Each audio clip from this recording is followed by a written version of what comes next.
Olá mais uma vez, seja muito bem-vindo aqui ao Conquiste Seus Sonhos. Sou o professor Heitor Grilo e vou te ajudar em mais uma aula aqui de Ciências Humanas, essas tecnologias voltadas para a prova do Enseja. Verifica sempre que você está na playlist correta para não perder aqui o conteúdo, não pular nenhuma aula, tá bom? Então seja muito bem-vindo.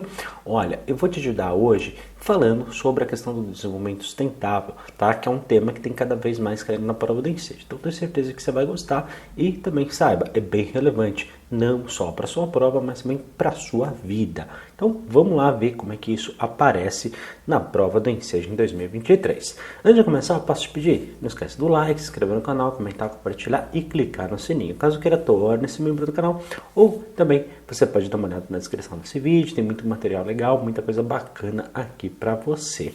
Beleza? Então vamos lá dar início a esta aula falando sobre a questão do desenvolvimento sustentável. Bom, o que você tem que saber? Primeiro, o que é, né, que todo mundo fala, né, desenvolvimento sustentável ou então, né, desenvolvimento local sustentável. Presta atenção. Primeiro, é o desenvolvimento que a gente tem capaz de suprir as necessidades da geração atual sem comprometer a capacidade de atender às necessidades das gerações futuras. Como assim, Heitor? Explica. Claro, primeira coisa, né, são as ações que a gente faz que vai atender às nossas necessidades. Então, tudo aquilo que a gente precisa, eu, você, os nossos familiares, amigos, vizinhos, enfim, tudo aquilo que nós precisamos, nós iremos fazer, tá bom? Vamos produzir em larga escala, vamos fazer ali, retirar da natureza aquilo que é necessário, bacana, tudo bem. Só que a gente não pode comprometer, atenção, hein? Aquilo que vai vir no futuro, ou seja, as futuras gerações, tá? Então, ok, a gente pode utilizar a questão do solo? Podemos, mas até que ponto? Até o ponto que prejudicar as gerações futuras, aí já não pode, tá bom? Mesma coisa com o mar, mesma coisa no ar, tá bom? A gente pode utilizar. Então a gente consegue fazer medições, a gente consegue fazer ações, outras, né, de recuperar aquilo que nós já fizemos. Você sabe, cada vez mais a gente aí fez aí muitas ações que prejudicaram o meio ambiente, nós como seres humanos, tá bom? Mas o principal foco do desenvolvimento sustentável é justamente essa. A gente não pode esgotar os recursos para o futuro, tá? Porque pensa comigo, pessoal, todos os recursos que a gente retira da natureza ou são lentos para se repor e, claro, se a gente continuar retirando na velocidade que a gente está, o que vai acontecer?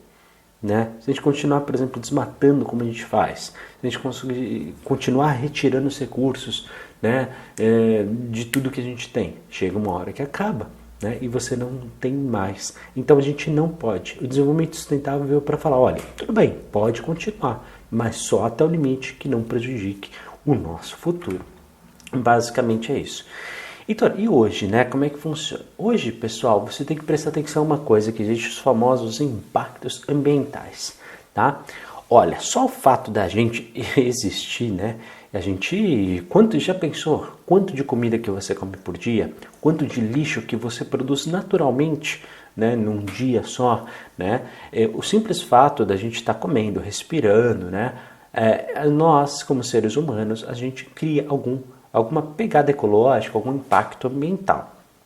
Porém, algumas ações, né, você tem um impacto ambiental muito maior do que outras. E quando a gente espalha isso, né, multiplicando aí pelos 8 bilhões ou mais, né, de pessoas que nós temos no mundo, a gente realmente afeta bastante a natureza. Então, hoje em dia a gente tem algumas características como sociedade. Entre elas, a gente tem uma área muito maior, né, de áreas urbanas espalhadas aí pelo mundo. Então, como eu disse, né, se cada vez mais tem pessoas vivendo nas zonas urbanas, nas grandes cidades, essas áreas estão aumentando.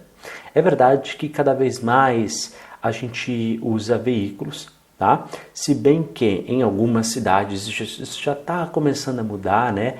Hoje em dia, essa nova geração, principalmente, se você falar com os mais novos, o pessoal fala, não vou ter carro, por que eu vou ter carro?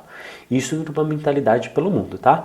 Claro que há exceções e tudo mais, mas isso é o que a nova geração tem falando, tá? Justamente porque eles têm essa noção já desses impactos ambientais. Coisas, por exemplo, que a minha geração já não tinha tanto, tá bom?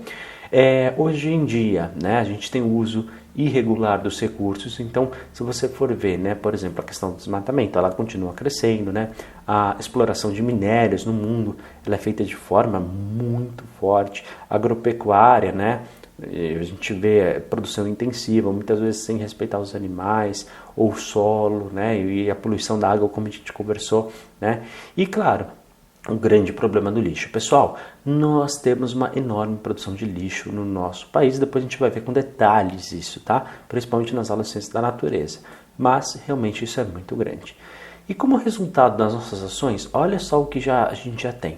Extinção de espécies. Pessoal, todos os dias a gente ouve uma notícia, né, que a espécie XYZ, ela acabou por ser extinta justamente porque a gente destrói o meio ambiente dela e depois não tem para onde ela ir, tá bom? Aumento da poluição, mudanças climáticas. Sim, essas mudanças. Nunca choveu e agora está tendo tempestade. Nunca passou dos 30 graus, agora está fazendo 45 naquela região. Isso é tudo resultado dessas ações humanas, tá? Isso sim são as mudanças climáticas. A própria destruição da camada de ozônio, que depois você vai ver em ciência da natureza, a camada de ozônio é algo natural, mas o processo de destruição dela, pessoal, só é feito através de CO2, ou seja, gás carbônico que nós jogamos na atmosfera, tá? Através da grande poluição. A destruição de vários habitats de animais, as inundações, não é verdade?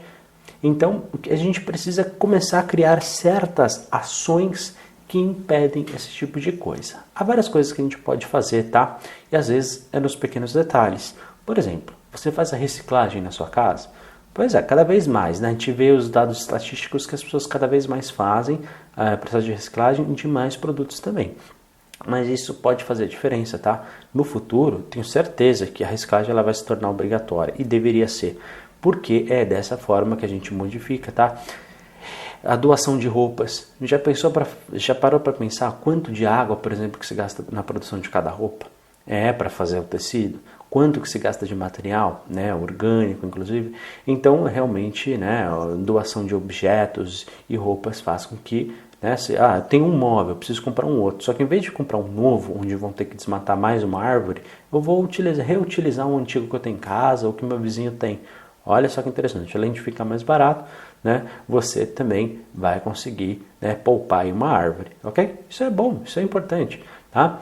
Usar produtos ecológicos, usar menos automóveis, tá? Você está poluindo menos ar, né? Você, além de facilitar a sua sociabilidade, né, com outras pessoas, conhecer outras pessoas, de repente partilhar, né? Eu vou trabalhar, vou com meu colega de trabalho. Isso pode ser interessante, tá? De repente fazer essas ações, né? Diminuir o consumo de energia e economizar água, tá? Se não for pelo preço, né? Você também tem que pensar na questão do meio ambiente, tá bom? Você produz, né? Você consumindo menos energia, economiza também automaticamente a água. E depois, quando a gente falar das hidrelétricas no Brasil, você vai entender o porquê disso.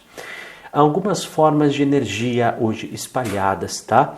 Que nós temos. Há outras, mas essas são as principais. Depois você vai aprender em ciência da natureza que a energia, na verdade, ela não se cria, ela se transforma. Então a gente pega uma energia e transforma em outra, tá bom? Isso aqui são só as energias como resultado, digamos assim, só para você entender e fazer o gancho depois com a outra matéria do outro eixo.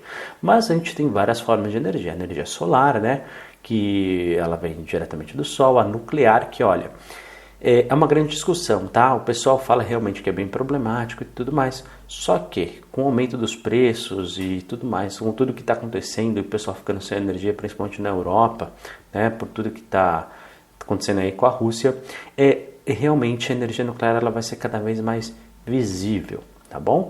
Mas há outras complicações para isso. Tem a energia eólica, que é aquela energia que realmente ela vem, aqui até o desenho, né? Que ela vem da movimentação das hélices, né? Transformando aí a energia do vento, tá? Tem a térmica. Térmica a gente fala aqui do calor, tá? Você tem a química e você tem a mecânica, tá bom? E depois você vai ver com calma tudo mais nas aulas de ciências. Mas aqui, ciências humanas, você só precisa saber esses 6 nomes. Decora que é sucesso. Então, e no Brasil? A grande produção de energia, principalmente essa quando você liga a lâmpada da sua casa, né? Você provavelmente ela veio de uma hidrelétrica. Olha o tamanho, aqui tem uma delas aqui nessa imagem, só para você ver, tá? 90% de toda a energia elétrica no Brasil, ela vem das hidrelétricas, tá? Quando que começou essas grandes produções de energia no Brasil? Foi principalmente a partir da Segunda Guerra Mundial, que começaram vários acordos e tudo mais, tá? Bom, a gente tem uma vantagem e uma desvantagem disso. Eu acho que a desvantagem todo mundo olha e consegue perceber, né? É gigante, né, pessoal? Realmente. Então você precisa de um grande espaço. E o que acontece? Quando você cria uma hidrelétrica dessa, você precisa armazenar água. E aí, conforme a água vai passando, movimenta as hélices. E aí, com essa força, você produz energia, tá bom? Simples assim. Só que olha a quantidade de área que é preciso. Então você acaba realmente, infelizmente, né, prejudicando aí boa parte, porque naquela região provavelmente você tinha ali, né, pessoas vivendo, você tinha um ecossistema, você tinha pessoas, animais e tudo mais. Então a grande desvantagem, obviamente, é a questão do espaço. Qual que é a grande vantagem? Entre todas as energias que nós temos, a gente consegue produzir bastante e consegue, sim, um bom preço, tá? Então, entre todas aquelas que vão no resultado ali para o consumidor, digamos assim, ela acaba se tornando mais barata. Pô, Heitor, minha energia é muito cara, eu pago caro aqui em casa, não é barato não. Mas aí é por outros motivos, né? Entre elas, infelizmente, a principal é a má gestão que nós temos aí dos nossos políticos, para não falar outras coisas, tá bom? Que aqui, se eu falar, infelizmente o YouTube vai cortar, mas você entendeu o que eu quis dizer. Bom, o que eu quero que você entenda, né? Que muitos das hidrelétricas que nós temos, porque para você construir, né, demanda também um custo, tempo. Então, o que geralmente os países fazem e o Brasil não é diferente?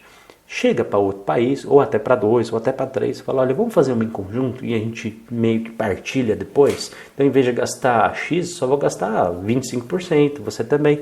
Então, fica mais barato, depois a gente divide a energia entre todos, tá bom? Então, só que claro, né? O que acontece? Muitas vezes, o Brasil, ele é gigante. Então, o que acontece? A energia não é suficiente, né? Enquanto isso, outros países só precisam de um pouquinho. Então, o que acontece? Mesmo o Brasil tendo tanto potencial hidrelétrico, tendo tanta terra, acredite, nós somos um dos maiores importadores de energia. Sim, nós mandamos vir energia dos outros locais, justamente por essa má gestão. Muitas vezes o pessoal, os políticos, eles não querem simplesmente fazer, né, para resolver o problema. Eles querem mostrar que estão fazendo para ganhar voto. Infelizmente, a verdade é essa, seja qual partido for. Ok, pessoal? Infelizmente. E hoje, pessoal, nessa questão da produção, o principal, um dos principais, mas sim, é o principal combustível fóssil que nós utilizamos é o petróleo, tá? O petróleo, como eu acabei de falar, é um combustível fóssil. E ele realmente, ele é extraído, né, a grande vantagem, né, que ele é sempre extraído ali por baixo, né, no subsolo, mas pode ser feito tanto na terra quanto no mar, tá? Não necessariamente precisa estar na terra. Então você tem muitas plataformas da Petrobras, por exemplo, né, no meio do mar, onde eles vão lá no fundo e tal, para retirar esse petróleo.